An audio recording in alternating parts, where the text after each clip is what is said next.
लद्दाख की भयंकर ठंड की वजह से पड़ने वाली बर्फ के अलावा नदी नालों और घाटियों के कारण सारा साल सीमाई इलाकों से जुड़े ना रह पाने की समस्या को दूर करने के लिए भारतीय सेना ने अटल टनल नाम की एक सुरंग का निर्माण करवाया, जिसका पीएम मोदी ने शनिवार यानी 3 अक्टूबर को उद्घाटन किया। और पीएम मोदी ने दावा किया कि ये सुरंग देश के बॉर्डर इंफ्रास्ट्रक्चर की नई ताकत बनेगी। इसके अलावा पीएम मोदी ने चीन को इशारों में संदेश दिया और कहा कि बॉर्डर इंफ्रास्ट्रक्चर की कई परियोजनाएं पूरी हो चुकी हैं और कई पर तेजी से काम चल रहा है, लेकिन भारत के सीमाई इलाकों में इंफ्रास्ट्रक्चर मजबूत होते देख चीन को कितनी मिर्ची लगी है और वो किस हद तक बौखला गया है, इसका अंदाज़ा आप इस बात से लगा सकते हैं कि चीनी सरकार के प्रोपेगेंडा फैलाने वाले मुखपत्र ग्लोबल टाइम्स ने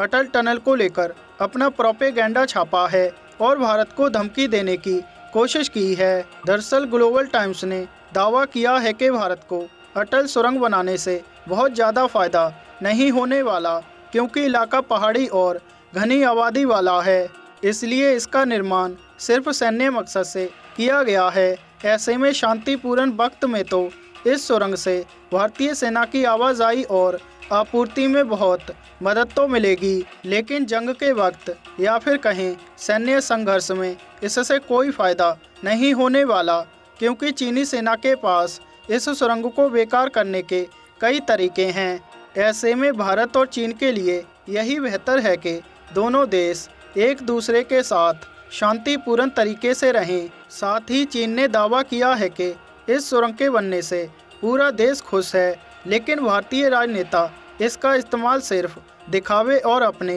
राजनीतिक लाभ के लिए कर रहे हैं, यानी सीधे सीधे निशाना मोदी सरकार पर साधा गया है। लेकिन इस सब के बावजूद चीन अभी शांति के वक्त का हवाला देकर ये भी मान रहा है कि अटल टनल खुलने से भारतीय सेना को सीमा पर कम समय में तैनात किया जा सकता है और सैन्य आपूर्ति भी इस सुरंग के जरिए ले जाई जा सकती है। ये सच है कि उस सुरंग के बनने से भारत के बाकी हिस्सों से ले पहुंचने में अब कम वक्त लगेगा। ऐसे में सेना की तैनाती और रणनीतिक चैनल के रूप में इसकी काफ़ी अहमियत है। इसके अलावा भी चीन ने बहुत सारी बातें अटल सुरंग और भारतीय सेना द्वारा सीमाई इलाकों में पहुंच बनाने के लिए खड़े किए जा रहे इंफ्रास्ट्रक्चर के बारे में विस्तार से लिखी हैं, जो चीन के डर को दिखाने के लिए काफ़ी हैं।